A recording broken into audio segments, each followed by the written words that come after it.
साहब से क्या लग रहा है मौजूदा जो संभल में अभी जो चीजें हो रही हैं वो आपको सही लगता है? क्या चीजें हो रही हैं? जो संभल में अभी दंगा हुआ गलत है ना, गलत है। अगर ऐसा ही सर्वे बोला है तो करने दो ना चुपचाप।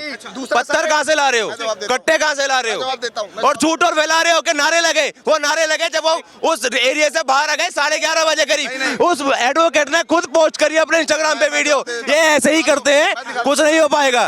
भाई साहब देखिए, पत्थरबाजी और हिंसा का हम कोई समर्थन नहीं कर रहे। पत्थरबाजियों पे कार्रवाई होनी चाहिए, पर हम प्रश्न योगी सरकार से पूछेंगे क्यों आपके यहाँ पे हिंसा हो गई। और ये दूसरी बार जो सर्वे हुआ था डीएम के कहने से हुआ था, कोर्ट से कहने वाला सर्वे पहली बार हो चुका था, तो दोबारा सर्वे कराने की क्या आवश्यकता है? पीछे क्या लग रहा है आपको कि इसके पीछे मकसद? इसकी मंशा कोई एकेडमिक रिसर्च नहीं है। इसकी मंशा केवल और केवल सांप्रदायिकता, वैमनस्य और घृणा की राजनीति को आगे बढ़ाने की है, केवल और केवल। एक मिनट भाई, एक सवाल। ऐसा ही सर्वे हुआ, योगी सरकार ने ये तो नहीं बोला पत्थर मारो, कोर्ट ने बोला ऐसा ही सर्वे करो। उनके पक्ष के भी थे, मस्जिद के पक्ष के भी थे, मंदिर के थे। अब ये सामने गाड़ी खड़ी है, अब हम आप बातें कर रहे हैं, अब आपस में लड़ने लगे, इसमें ये क्या करेंगे? नहीं, प्यार से करो ना, प्यार से करो ना। इसका पूरा बंदोबस्त होना चाहिए। ऐसा इतने तो मकान में पत्थर नहीं होते, लेकिन जब एक मंजिल बनाने वाले भाई सवाल ले लीजिए आप। साफ तौर पे ये भी आरोप लगा कि उस इलाके में 144 धारा लागू थी, जिसके बावजूद भी वहां पर एक धार्मिक जयकारे का नाम बार बार लिया जा रहा था। नारा क्यों लगाए? नाम कब लिया था, नारा कब लिया था? जब वहां से आ रहे थे तब लिया था, जाने वापसी के टाइम पे लिया था, जब भीड़ ने ये मत फैलाओ। फिर बोल रहा हूँ, मैं नहीं फैला रहा, जो फैला रहा है उसकी बोल रहा हूं मैं। तुम्हें हिंदू क्यों मान रहे हो? मैं तुम्हें बोला। पहले आप सुनो, उन्होंने संघ का नाम लिया है, मैं इनसे पूछना चाहता हूँ। बोलो। आरएसएस स्कूल चलाती, कॉलेज चलाती, अस्पताल चलाती, और जब भी देश पर कोई आँच आता है तो डट के खड़ा होता है। उलेमा इनको क्या करते हैं? हिंदू मुस्लिम क्या करते हैं? ये अपने को जवाब देंगे। संघ पर आरोप लगाने से पहले अपने गिरफ्तार में झांक के देखें। आरएसएस का एक नाम बता दो जो स्वाधीनता संग्राम में एक दिन भी जेल में रहा हो। सावरकर ने, एक नेता का बयान आया, कोर्ट को अपशब्द बोल रहा था वो। सावरकर ने माफी मांगी, अटल बिहारी वाजपेयी ने माफी मांगी, सारे माफी वीर इनकी पार्टी में। और ये बताते हैं आज देशभक्त बनने का मांगी, बताओ। अटल बिहारी वाजपेयी ने 42 के क्विट इंडिया मूवमेंट से जुड़े थे, उसके बाद माफीनामा लिखा था उन्होंने, और माफीनामा दिखा सकता हूं मैं। अटल बिहारी वाजपेयी ने 1942 के क्विट इंडिया मूवमेंट में तो बैन क्यों नहीं कर दिया इंदिरा गांधी ने? इंदिरा गांधी की सरकार तो 71 में आई थी, मैं 42 की बात कर रहा हूँ।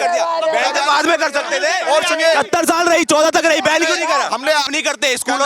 स्कूलों में 15 अगस्त पे झंडे फहराए जाते, कौन कह रहा नहीं फहराए जाते? 2005 तक आरएसएस ने 2005 तक झूठ मत फैलाओ। एक भी अपने कार्यालय में एक बार भी झंडा नहीं फहराया। झूठ मत फैलाओ। ये व्हाट्सएप ज्ञान लेके आरएसएस को ज्ञान देंगे। ये पता है क्या? सुनो, इनका पता है क्या है? इनका क्या है? राहुल गांधी, अखिलेश यादव ऑक्सफोर्ड से पढ़े हैं, सुबह एक वीडियो कॉल करते हैं, उसमें एक पिक्चर भेज देते हैं, आज यही बोलना है, और वही आके बोलते हैं। इनके बाद दूसरा कुछ नहीं है, इनके बाद दूसरा कुछ नहीं है। इस तरह हल्ला नहीं करवा। हिंदू महासभा ने, इनके बाद दूसरा कुछ नहीं है। हिंदू महासभा ने मुस्लिम लीग के साथ गठबंधन करके देश के टुकड़े करवाए हैं, और टू नेशन थ्योरी सबसे पहले सावरकर ने दी है।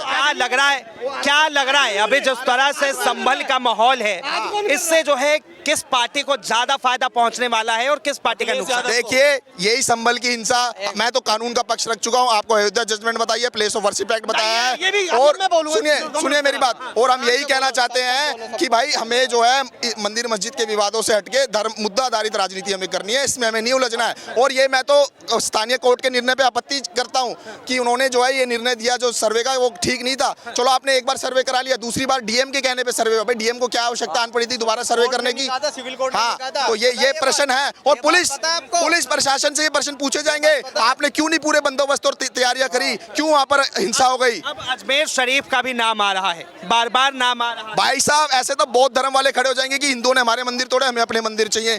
ऐतिहासिक गलतियों को आज हम वर्तमान में ठीक नहीं कर सकते, हमें आगे का मुंह देखना है। इसीलिए हमें इन मुद्दों को यही फ्लड गेट लगाना है कि इन मुद्दों को आगे एंटरटेन ना किया जाए। यही अयोध्या जजमेंट में था। अभी मैंने बोली थी कि ये क्या कर रहे हैं, ये अभी का ज्ञान फैल रहे हो, कुछ नहीं। और ये केस अभी का नहीं चल रहा है, ये लोगों ने पहले से याचिका दायर कर रखी है, और ये कह रहे हैं ना कि अयोध्या जजमेंट मूवमेंट के अंदर ये बोल दिया गया था कि आगे से किसी भी नहीं करेंगे। 91 एक्ट में बता दिया मैंने आपको, 100 साल से पुरानी इमारत। रुक जाओ, एक से बोलने दे ना। 91 एक्ट के अंदर ऐसा लिखा 100 साल पुरानी इमारत होगी तो वो राष्ट्रीय धरोहर कहेगी, उसके ऊपर 91 का एक्ट लागू नहीं होता। दूसरा जजमेंट वाले बोल रहे थे अयोध्या जजमेंट, उसमें ये नहीं लिखा हुआ कि 91 का एक्ट उसके अंदर लागू होता है। पहली चीज ये, ठीक है ना। मैं दे देता हूं, मैं तर्कपूर्ण उत्तर दूंगा भाई साहब। उसमें ये स्पष्ट लिखा हुआ है कि केवल एक बार हम ढिलाई कर रहे हैं 91 एक्ट के अंदर अयोध्या जजमेंट के लिए, उसके बाद कोई ठीक है दिखा देता हूँ, दिखा देता हूँ मैं, ढिलाई कर रहे हैं, दिखा देता हूँ।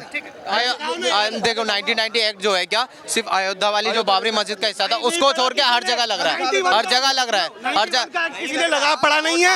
1.5 का 1.3 ऑप्शन में साफ साफ लिखा हुआ है ये चीज कि अगर इमारत 100 साल पुरानी है। तुम सीजीआई हो। सिविल कोड, एक मिनट, सिविल कोड बड़ा होता है या सुप्रीम कोर्ट बड़ा है? रुक जा अरे भाई संविधान बड़ा है यार अभी तो फिलहाल।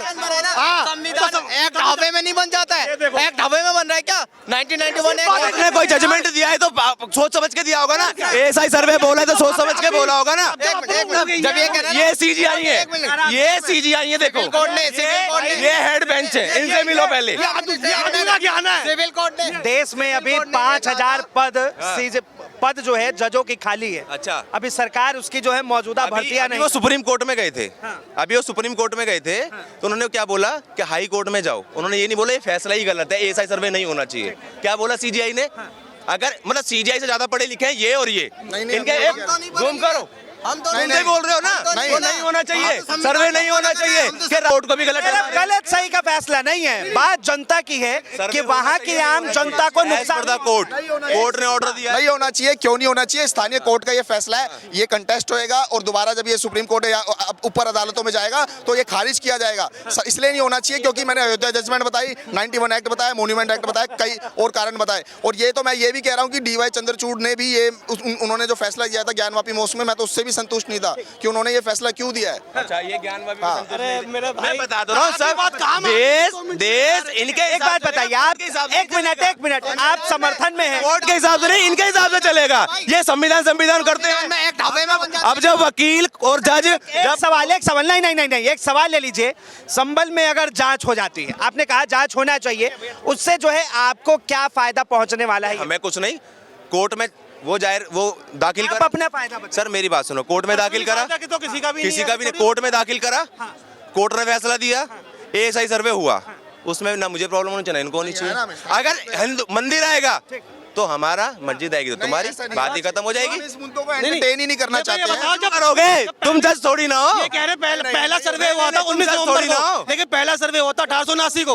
हमने तो बोला जज है, एक सेकंड, हमने बोला जज है यार बात बताइए, सर्वे से कोई दिक्कत? देखिए मैं यही तो कह रहा हूँ कि स्थानीय कोर्ट का जो ये सर्वे का फैसला जो 8 जनवरी तक सुप्रीम कोर्ट ने अभी वो कर दिया है, इस पे जब वो होगा तो इस पे सर्वे का फैसला नहीं आएगा। क्यों नहीं आएगा? क्योंकि 3-4 जो मैंने आपको जजमेंट बताई है उसके हिसाब से अब आगे ये मंदिर मस्जिद के धर्मस्थल के जो मुद्दे हैं उनको एंटरटेन नहीं किया जाएगा। बहुत बहुत धन्यवाद तमाम जानकारी के लिए। तो साफ तौर पे आपने आम जनता की राय सुनी। बहरहाल जो इस तरह से संभल के अंदर लगातार सनसनी बना हुआ है पूरा इलाका, जो इस तरह संभल में लोग संभल के चल रहे हैं, जो इस तरह से वहाँ की अलग हवाएं चल रही है, एक पूरे देश के अंदर अलग पैगाम जा रहा है। बहरहाल इस चीज को लेकर आप क्या सोचते हैं, अपनी प्रतिक्रिया जरूर दें। फिलहाल के लिए इतना ही। ऐसा ही तमाम खबरों के लिए देखते रहे DS4 न्यूज।